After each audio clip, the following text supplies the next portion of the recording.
Liebe Schüler und Freunde der Dudelsackschule, heute sind wir in Glasgow bei St. Kilda und St. Kilda stellt die Cap Badges und die Broschen und die Kilt Pins her, die wir an unserer schottischen Kleidung tragen. Und wir möchten euch heute zeigen, wie diese Produkte gefertigt werden. Mit dabei ist Donald McPhee von Kilt More und bei Kilt More können wir auch eine schöne Auswahl dieser Produkte sehen. Hello Alison, hello Don, hi. Hi Andreas. So I'm glad to be back here at St Kilda, and I won't say much. I'll do some translating in German for our German audience, but all the rest I'll just hand over to Alistair. Yeah, nice to have you here, Donald. My name is Alistair Dunn. I'm one of the directors of St Kilda Holdings, so that's the company. We have two trading divisions, Gaelic Deans and RG Hardy. So Gaelic Deans is the Highland wear side, RG Hardy is the bagpipes manufacturer. So we work over two factories in Glasgow. So this one here, which we're going to show a bit of today, it's to do with casting, 3D design, print. We'll show some laser etching, and then casting of cap badges and sporrans. Yeah. Okay.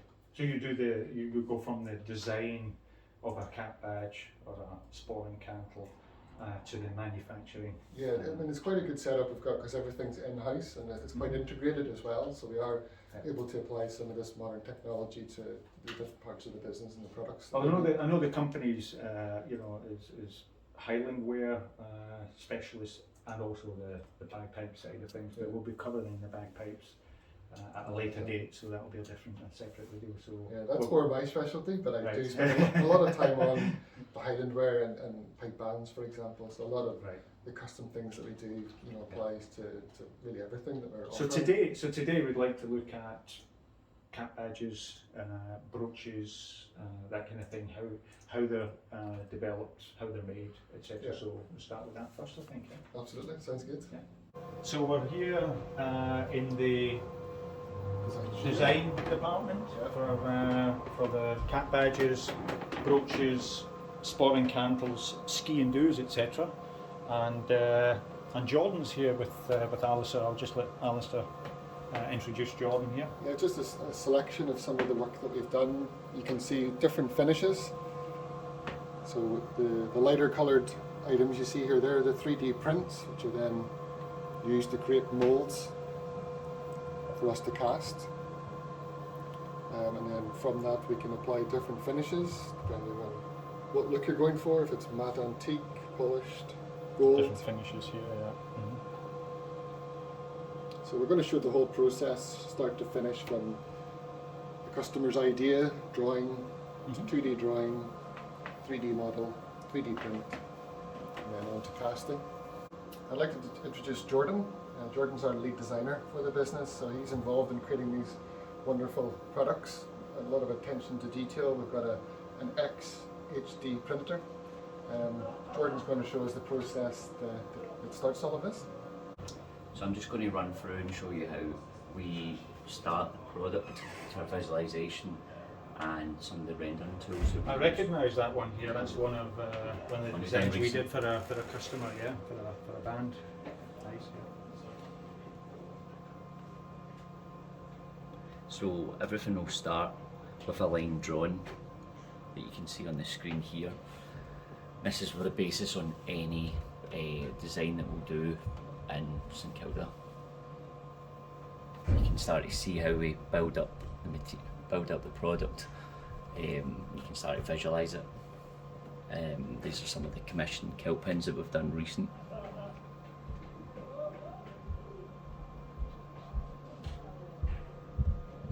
So that process, for instance, like a pipe band kilt pin that we give to you, what's sort of the duration of time sort of from the actual design to the product being made?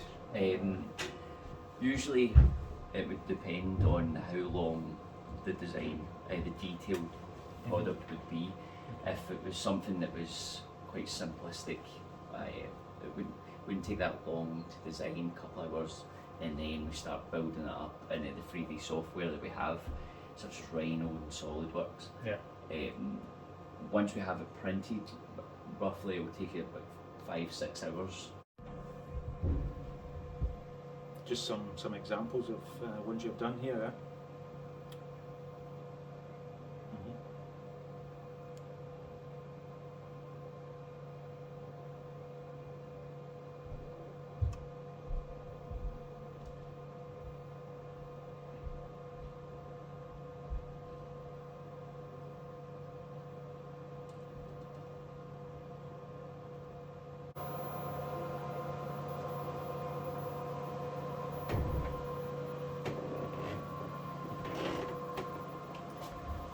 So this is the next step. Once we have our 3D print, once we have our drawing, sorry, we will take it and put it through and we'll print the product. You can see one of the belt buckles that we've done. That's a finished one. It's at the stage of 3D printing. So this will be used then, this print will be used to make a mould? Yeah, so this will be the initial stage, right, before you can see the visualization with some of the products. Yeah. Once it's printed, this is the start for us to go and put it in the moulds. Okay. So you'll look at this first and decide, okay, this is fine for a hardware product, basically, and so then take it to the next stage. Then this will be something that will be a monthly requirement. Okay. So once we're happy with it and we can see it on the screen, we can. That's the process of printing. Okay. Okay, interesting. Quite a sophisticated machine here, then, I think. Yeah. We can go down to about 300 microns, so it's really small detail. Nice. Ich wollte gerade dann auf Deutsch kurz das Prozess erklären. Schön auf die Bilder zu sehen waren 2, 3 von unseren Designs. Vielen Dank an unsere Kunden dafür. Wenn wir den Auftrag bekommen für eine Pipeband zum Beispiel, eine eigene Wappen zu entwerfen, dann kommt es zu Jordan, der macht den Entwurf, also der Kunde gibt uns den groben Entwurf und daraus entsteht dann das Design, ein 3D-Design, das bekommt der Kunde zum Abnehmen, und wenn der Vorschlag akzeptiert ist, ist der nächste Schritt hier auf den 3D-Drucker, wird erstmal einen groben Form gedruckt, nochmal angeschaut, ob das so akzeptabel ist, ob das die Design entspricht, und dann wird dies dann noch zusätzlich etwas verarbeitet, und der nächste Schritt wäre dann zu den Herstellungen zu gehen, und da gehen wir jetzt gleich mit Jordan und mit Amster.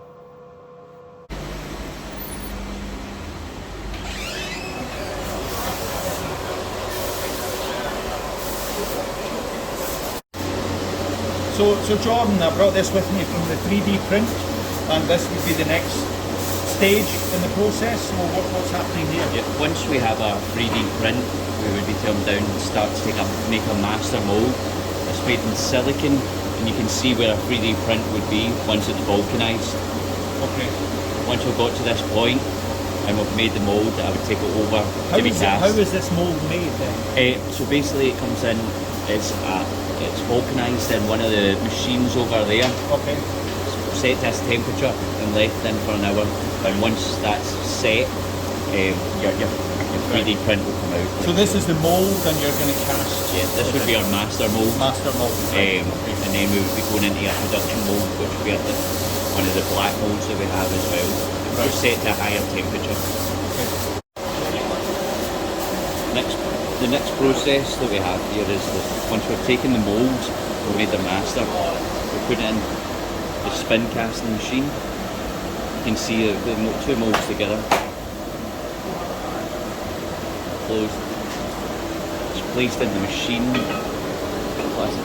The pressure sets the two moulds together, and the machine starts to spin. Once we're spinning, use molten metal.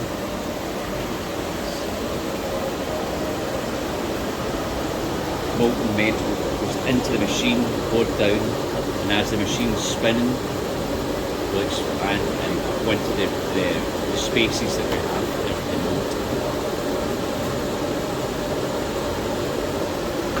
Once that's done, we have to leave it to set for about 1 minute at the timer down.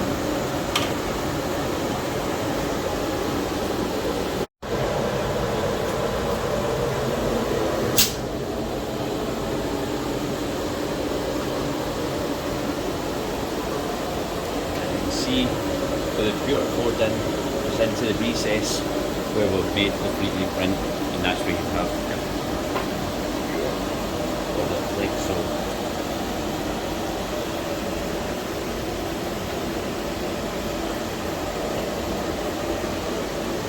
So the next step on this process is sanding.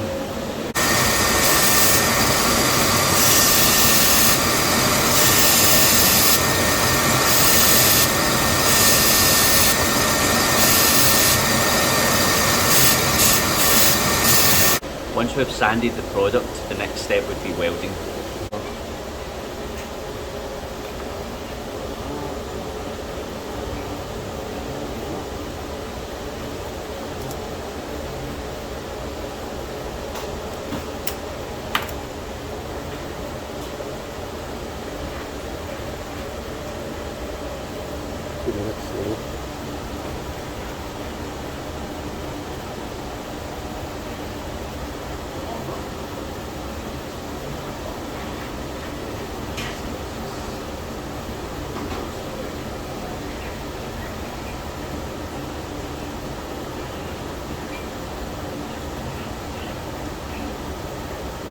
Yes, I suppose it in here. You see it too.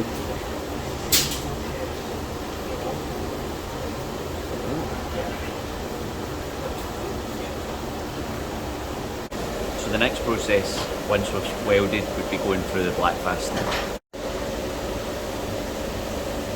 So it's gone from the welding and you're going to a blackening process, is it called? Or? Yeah, so once we have the welded product, we'll be going in through this black fastening. And this, what does this actually do then? It basically, primes it or something? it basically oxidises the metal. Oxidizes it. So it darkens the metal. Darkens the metal, right, okay. Once we have blackened the product, we have to put it through the barrels for a 3-hour process.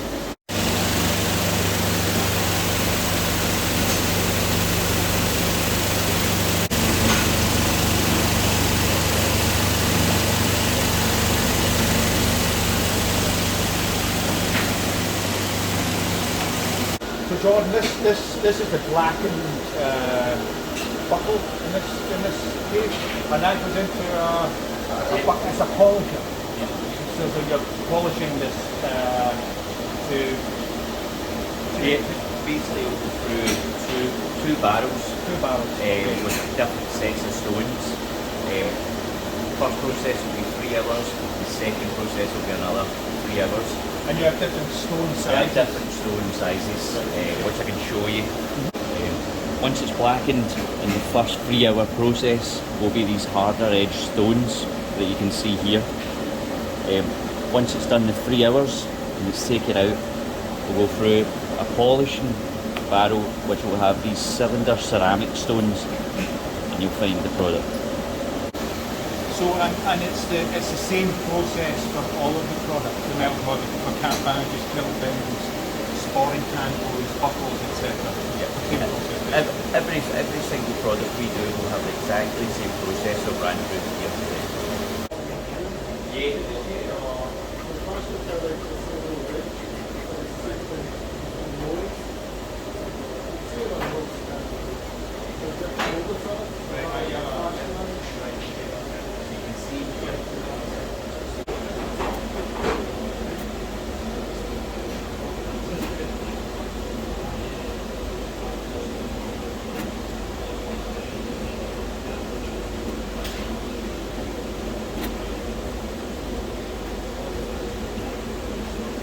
So what's happening here then? There seems to be a lot of handwork going on here. Yeah. What tends to happen with some of the products that we cast, we'll get product flashing. Some of the metal will leak through from the pressure of the mold, and we'll have to hand sand the parts off. Right. So it'll be all about finishing it off with a hand, some of the hand files and the saws. Right. Okay. Also wir sind jetzt hier gerade in der Casting und Produktion von den Cap Badges, Kiltpins, Gürtelschnallen. Und wie ihr gesehen habt auf dem Video, das ist sehr viel Arbeit. Also da sind einige Prozesse dabei, also von der Entwicklung über das Fertigen von den Werkzeugen, das Gießen dann von den Produkten bis hin zur Löten und die Fertigstellung, Polieren etc. Also es ist sehr viel Arbeit, sehr viel Handarbeit und alles hier direkt bei St. Kilda in Schottland gefertigt. So that was it, Alistair. Thanks very much for the tour. So we covered the cap badges, the kilt pins, the casting, the belt buckles, etc., and also the sporran manufacturing. And I hope it was informative for folks. Thanks very much for your help. And we'll be back because there's obviously a lot more to cover on the piping side as well. So thank you very much. Yeah, thanks for coming. Hope you enjoyed the tour and find out a bit more about what we're doing. Thank you.